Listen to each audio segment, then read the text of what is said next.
cara yang lebih lembut, ya, dan mereka menunggu saat yang lebih tepat, zaman yang lebih tepat. Karena itu mereka hanya menjadikan berbicara tentang perkara yang bakar Islam, iman, ihsan. Sedangkan ini mereka jadikan sebagai periwayatan saja di zaman itu, dan mereka ma'dzur dalam hal ini. Namun di zaman kita sekarang, tekanan dari penguasa, resiko dari penguasa nggak sedahsyat zaman itu.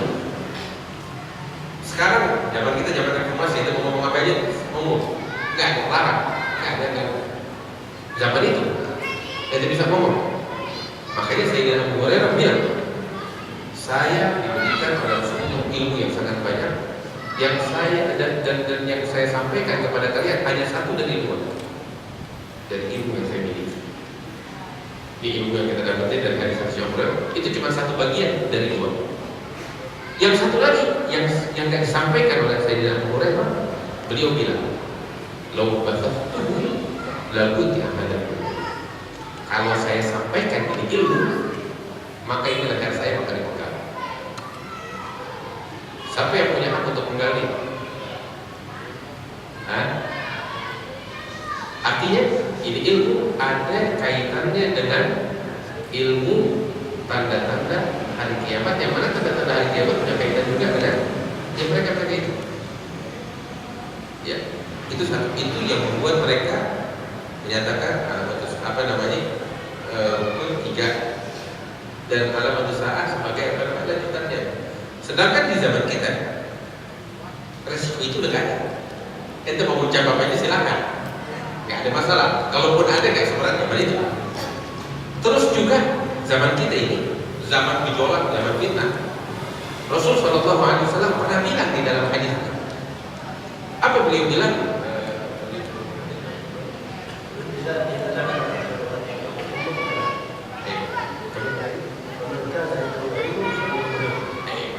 Di dalam hadis Rasul SAW mengisyaratkan, beliau bilang, apabila akhir umat ini melaknat generasi pertamanya dari umat ini, maka di kala itu hendaknya seorang yang berilmu menyatakan ilmunya dengan jelas.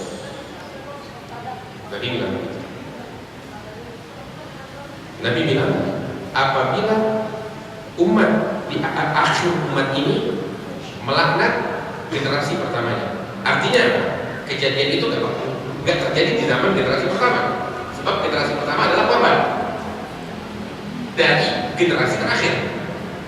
Berarti masa itu kapan adanya? Masa kita atau setelah kita, tapi bukan di masa para generasi pertama. Ya, berarti bukan masa mereka para ulama tersebut, masa kita atau masa setelah kita. Itu jelas. Dan kita lihat zaman kita kejadian ini sudah terjadi. Generasi terakhir melaknat generasi pertama. Itu sudah terjadi. Berarti zaman kita. Apa yang harus kita lakukan? Nabi bilang, "Falyudhirul alim."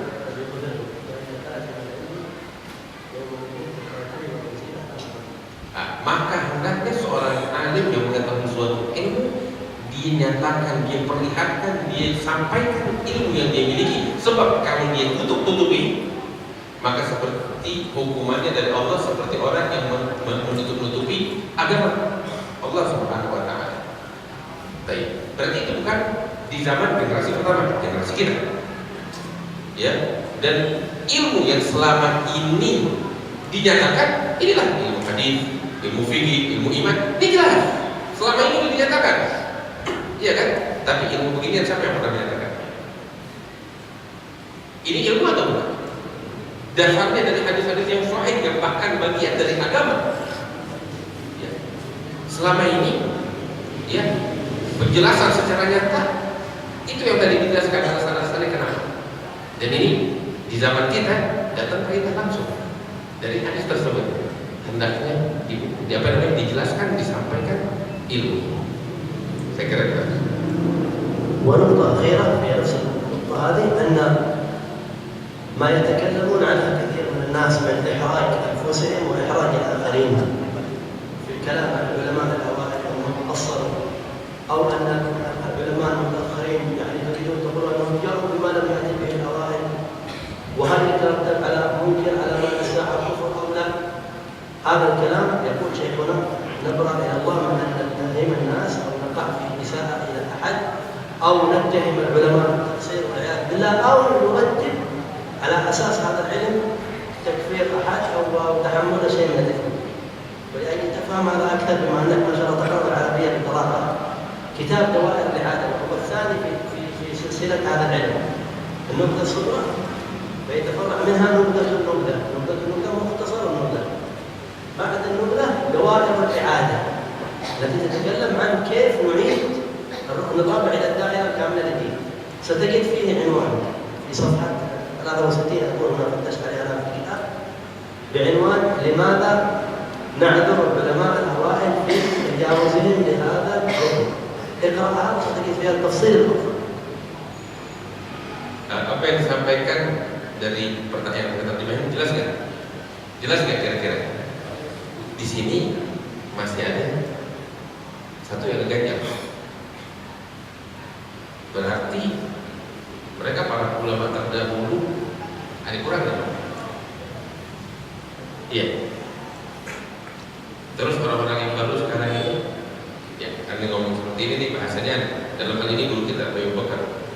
Artinya melakukan sesuatu yang tidak dilakukan oleh ulama-ulama terdahulu. Abu Bakar menjawab pertanyaan ini dan mengatakan, saya berlepas diri dari orang-orang yang menuduh saya seperti ini. Saya tidak pernah mengatakan para ulama terdahulu mereka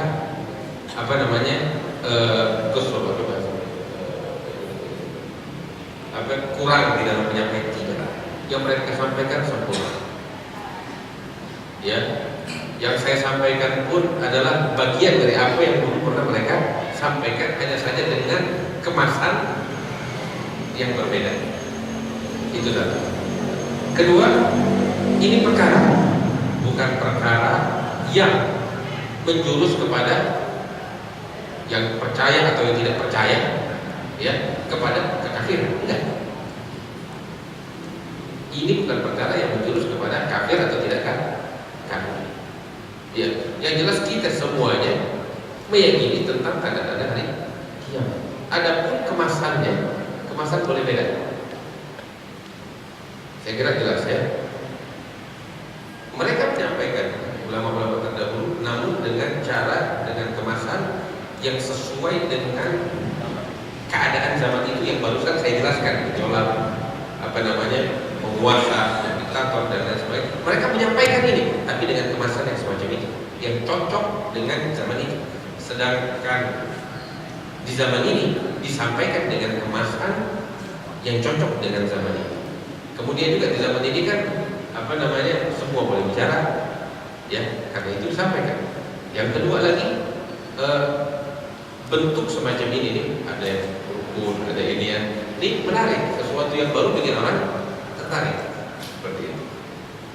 Ya, ini satu. Dan yang kedua, beliau sampaikan lebih detail lagi. Jawaban atas pertanyaan antum itu ada di satu kitab yang dikarang oleh Abu Bakar. Seperti yang saya bilang kan, Abu Bakar narang kitab tentang hal ini banyak. Untuk pemula, dan itu pun ada tingkatan-tingkatan. Menengah ada tingkatannya. Ada yang kelas tinggi dan itu juga ada tingkatan-tingkatannya. Nah, salah satu kitab yang menjawab pertanyaan ini Dawair al-I'adah. Apa itu Dawair al-I'adah? Yang jelas di situ dibahas bagaimana mengembalikan rukun keempat ini kepada posisi yang seharusnya, yang selama ini dilupakan. Gitu. Itu ada kitab khusus yang membahas tentang itu.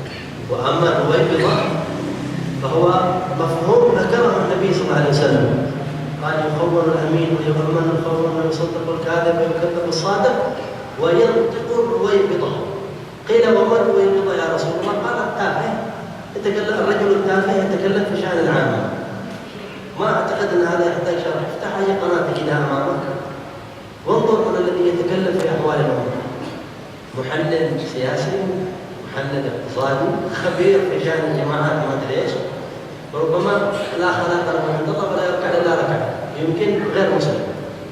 كيف يتكلم في أمر أمة محمد صلى الله عليه وسلم، وكأن أمة محمد ما لها ضابط شرعي ولا لها مرجعية من الكتاب والسنة تحدد القضايا. هذا أخطأ عن النبي صلى الله عليه وسلم، وهو إحدى أسباب إبراز هذا العلم.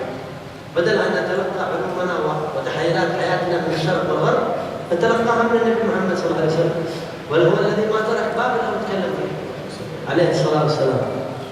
Tentang Ruwaibidah. Apa itu Ruwaibidah? Ada suatu hadis yang diungkapkan oleh Nabi besar Muhammad SAW tentang tanda-tanda hari kiamat. Di antaranya itu Rasul bilang bahwasanya bakal datang suatu masa, suatu zaman, seorang yang jujur didustai, seorang yang amanat dicap sebagai pengkhianat, dan seterusnya dan seterusnya. Terus dan akan muncul juga kata Nabi Muhammad Ruwaibidah. Sahabat tanya, sahabat pun heran dengan istilah ini. Kita heran, ini istilah baru nih, apaan nih? Sahabat juga sampai kita tanya sama Rasulullah, ini apaan nih Ruwaibidah ya Rasulullah? Dijawab oleh Nabi Muhammad SAW tentang Ruwaibidah.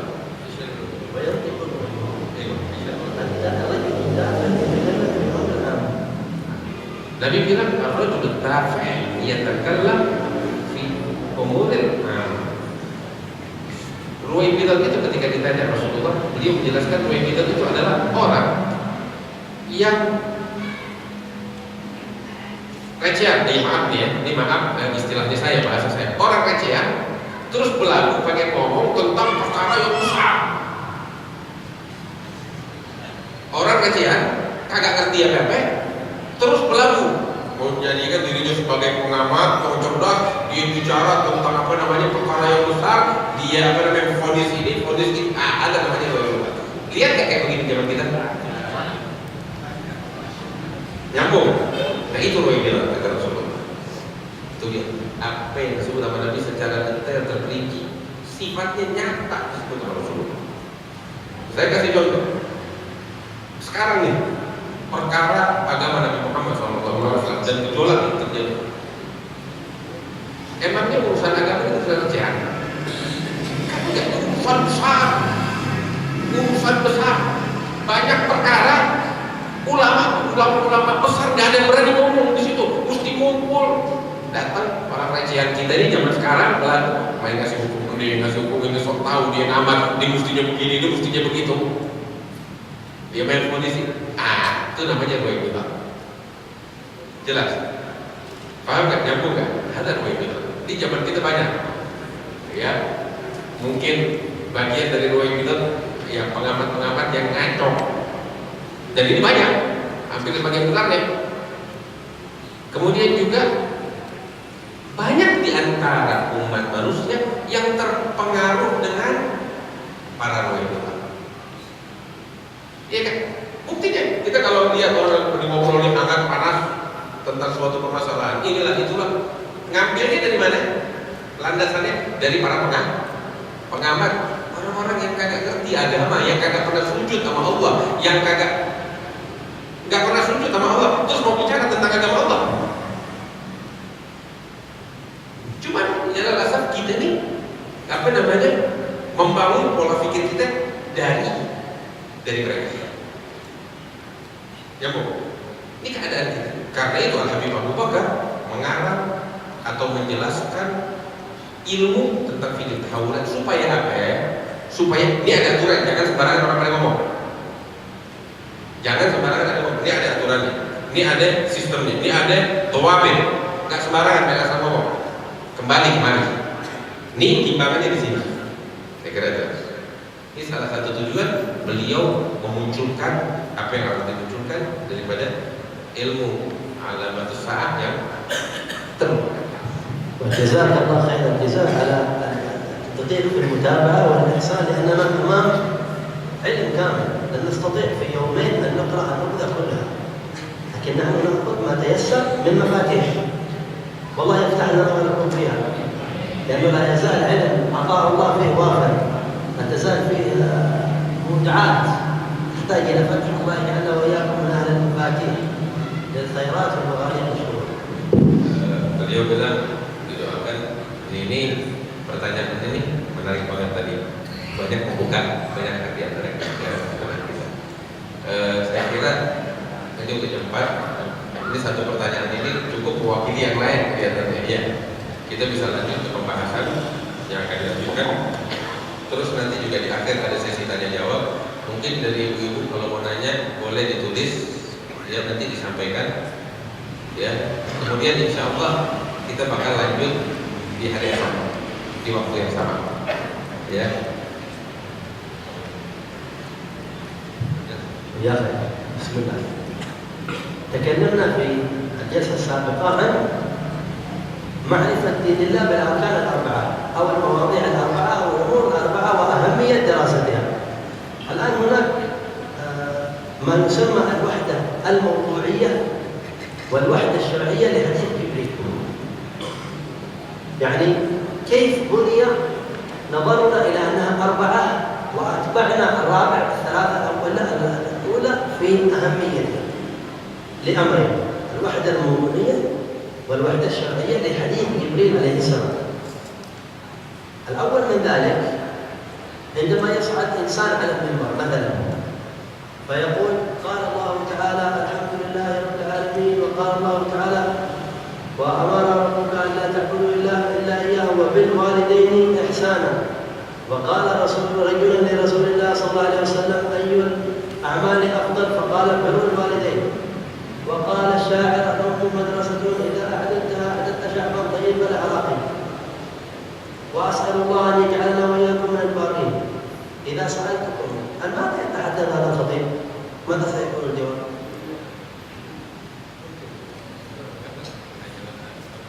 سيكون الجواب أنه يتكلم عن موضوع بر، لأنه لم ينتقل خارج هذه الدائرة، لم يقل كلامنا عن كذا ثم كذا، فهو تسلسل لموضوع واحد. هذا يسمى في اللغة العربية الوحدة الموضوعية للحديث. لم يأتي فاصل أو شيء يدل على أن الثلاثة موضوع وعلامات الساعة موضوع. بالعكس، الموضوع أخبرني عن الإسلام، أخبرني عن الإيمان، أخبرني عن الإنسان، أخبرني عن الساعة، أخبرني. إذا هو موضوع واحد يدل على أن الرابع بنفس أهمية الثلاثة. هذه وحدة موضوعية.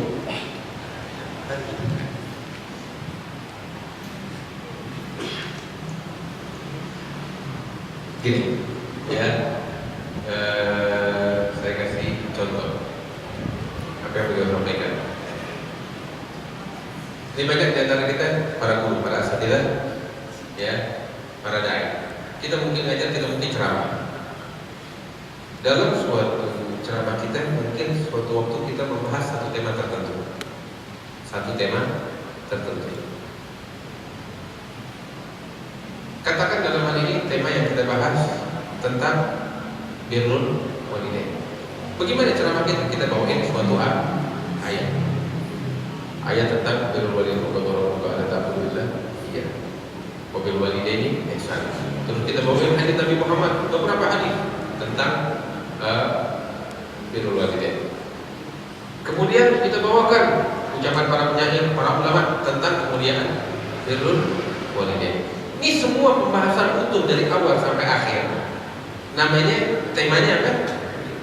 Birrul walaupun ya dasar-dasar yang diambil berbeda-beda. Al-Quran, hadis, ucapan para ulama, ayat, kisah dan lain sebagainya. Ini kan semuanya beda-beda jenisnya. Jenisnya beda-beda. Tapi fokus kepada satu tema. Apa tema tersebut? Birrul walidain. Ya. Syekh nyebutin suatu istilah dalam bahasa Arab namanya al-wahdah mawdu'iyyah. Yani penyatuan tema. Ya, penyatuan tema. Ya, seperti itu. Mungkin sebenarnya sih lebih kita pahami pemisahan yang tadi saya jelaskan ya daripada istilah ini.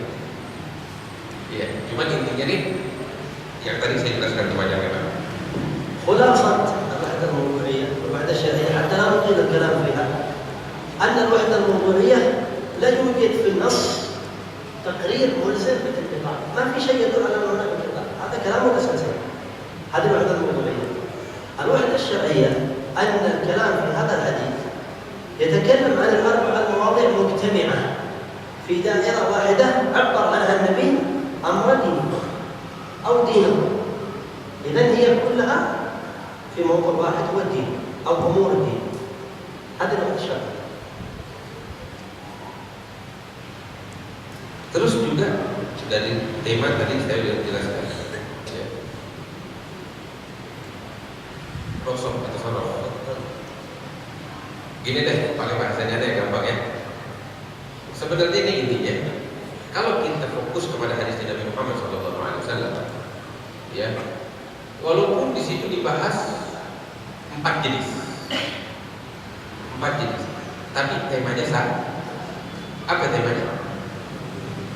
Dinakum, amr dinakum, perkara agama kalian. Temanya itu satu. Walaupun di dalam jenisnya ada beberapa jenis, tapi sebenarnya jenis yang berbeda-beda itu adalah suatu kesatuan tema yang nggak bisa dipisah-pisah satu sama lain. Nyambung kemana? Itu ringkasan. وهنا في الكتاب عندكم يقول سيدي وقد اعتبر رباعية مواضيع الدين الإمام البخاري. الإمام البخاري اعتبر فقال باب بل بوب لهذا الحديث بقوله باب سؤال جبريل النبي صلى الله عليه وسلم عن الإيمان والإسلام والإحسان وعلم الساعة وبيان النبي صلى الله عليه وسلم له. Jadi 4 perkara ini ya Ustaz Fitriadi, antum kan tadi 3 kok ini 4. Ya, dijelaskan ini adalah suatu kesatuan yang tidak bisa terpisahkan. Walaupun mungkin ada 4 jenis di dalamnya, tapi sebenarnya dia adalah suatu kesatuan, yaitu agama, amruddin.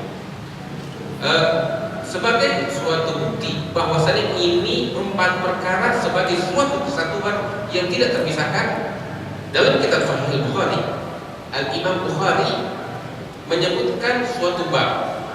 Dan kita para asatidzah yang belajar kitab Sahih Bukhari, kita tahu bahwasanya setiap bab yang disampaikan oleh Imam Bukhari, babnya itu mengandung ilmu yang dalam.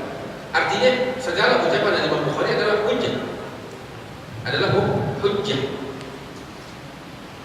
Artinya apa? Suatu hukum yang dipetik oleh Imam Bukhari dari suatu hadis.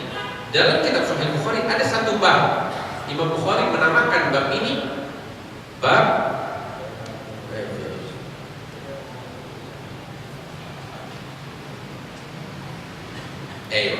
Al-Imam Al-Bukhari di dalam Sahih Al-Bukhari menulis judul satu bab. Ini tulisannya Imam Bukhari. Beliau langsung di dalam Sahihnya menyatakan bab Su'alu Jibril an-Nabi sallallahu alaihi wasallam 'anil iman wal Islam wal ihsan wa 'ilm as-sa'ah wa bayan Nabi sallallahu alaihi wasallam.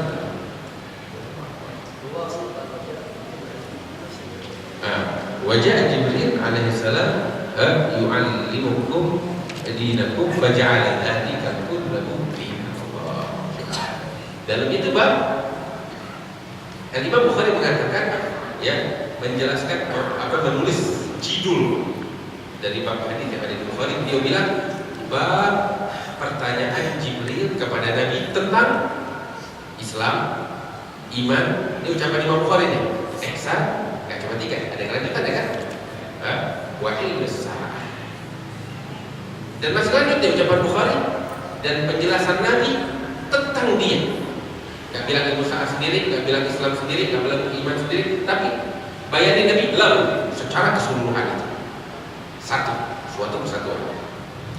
Kemudian ucapan Nabi, Ja'a Jibril yu'allimukum dinakum. Jibril datang, ucapan Nabi. Ini masih ucapan Bukhari ini mengutip. Ucapan Nabi bahwasanya Jibril datang dengan mengajarkan agama kalian. Terus Bukhari mengatakan, menggarisbawahi faja'ala dzalika kullahu dinan, dan menjadikan 4 perkara tersebut suatu kesatuan yang namanya saya kira hadis Bukhari. Imam Muslim juga demikian. Di dalam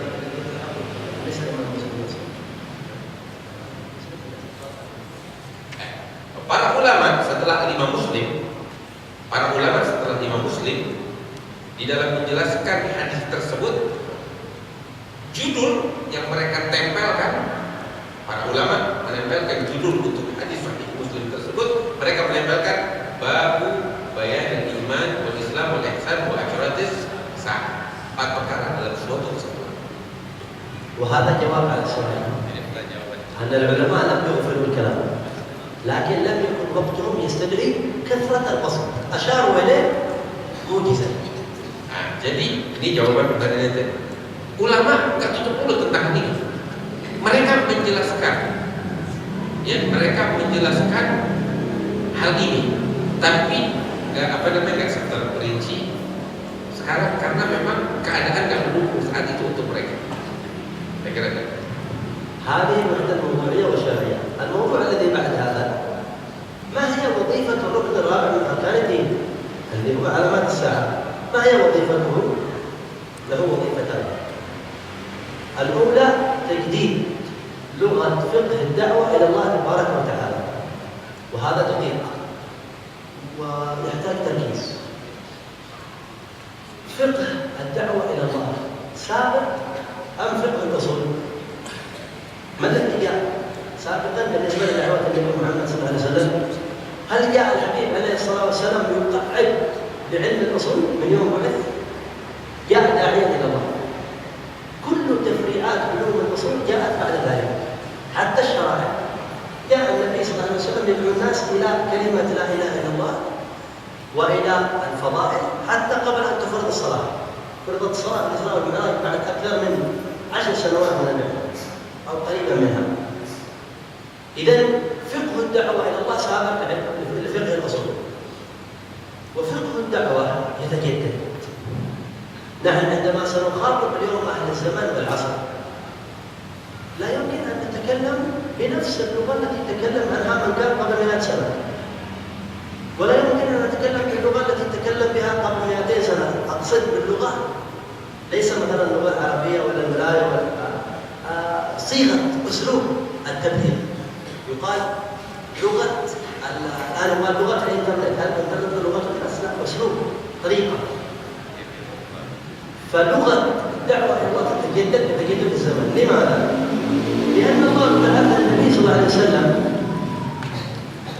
للعالمين، فلا يمكن أن يكون الكلام الذي جاء عن الله ورسوله محصور فيما يتكلم عنه النبي صلى الله عليه وسلم لأهل عصره وما فهمه فقط.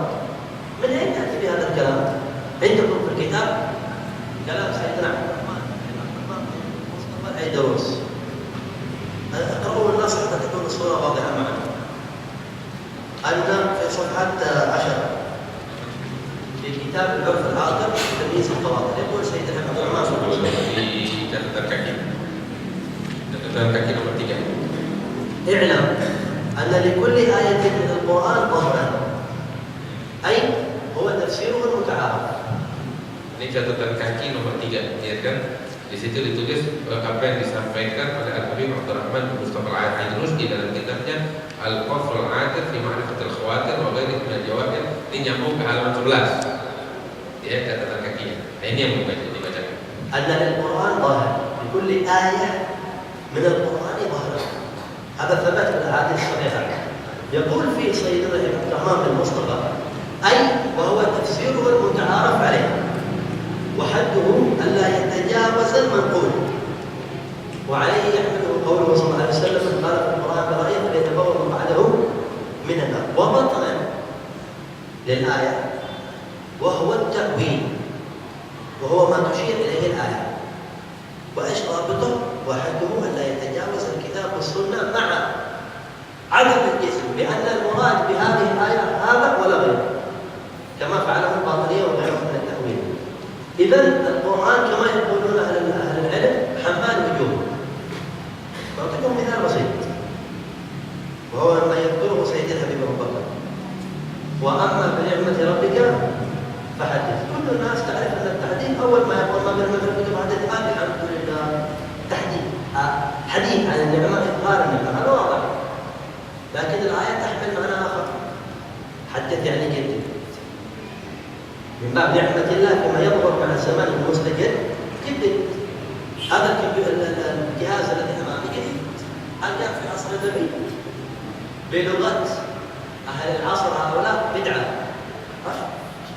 بدعة هذا الميكروفون، هذا التكبير بدعة، هذه الشاشة التي أمامي بدعة، والكاميرا بدعة، والسراج بدعة. لكن نحن أهل دين قابل للتجدد في كل زمن ومكان، وهذه الآية إحدى هذه الدلالات. جدد يعني حدث في داخل دائرة ما ينفع الدين ذاته. وهذا من أين سنقرأ؟ الله يعينكم، هذا من أين سنقرأ هذا؟ هل هذا في الإسلام أو في الإيمان في الإسلام؟ في علم علامات الساعة. ألم يقول صلى الله عليه وسلم يأتي على الناس زمان يتحدث أهل المشرق فيسمعون أهل المغرب؟ أهل الأول يقولون الكرامات، يتكلمون عن الله شيئا من هذا ولا من هذا. لكن هذا الجهاز الذي بين يديك يتكلم عن الآن في جاكرتا وأهل اليمن يسمعون أو لا؟ من الذي يتكلم عن هذا؟ تكلم عن من لا ينطق عن الهوى صلى الله عليه وسلم. في أي ركن من أركان الدين؟ في أي ركن؟ إذن حتى نضبط ما يستجد في الحياة، الركن الرابع يجدد لغة فقه الدعوة إلى الله بما يتناسب مع الدين ذاته من داخل الدين ذاته بالركن الرابع. Panjang lebar kira-kira banyak antum paham, namun ini kadang malah ya. Kalau saya kasih kesannya yang insya Allah antum paham. Kenapa sih kita bicara tentang rukun keempat atau fondasi keempat atau apa namanya ilmu alamat saat? Kenapa? Apa tujuannya? Tujuannya ada beberapa hal maka disebutkan. Salah satunya adalah mengembangkan cara metode dakwah, memperpahami dan mengembangkan metode dakwah kita. Itu salah satu tujuan kita mempelajari ini. Ilmu alamat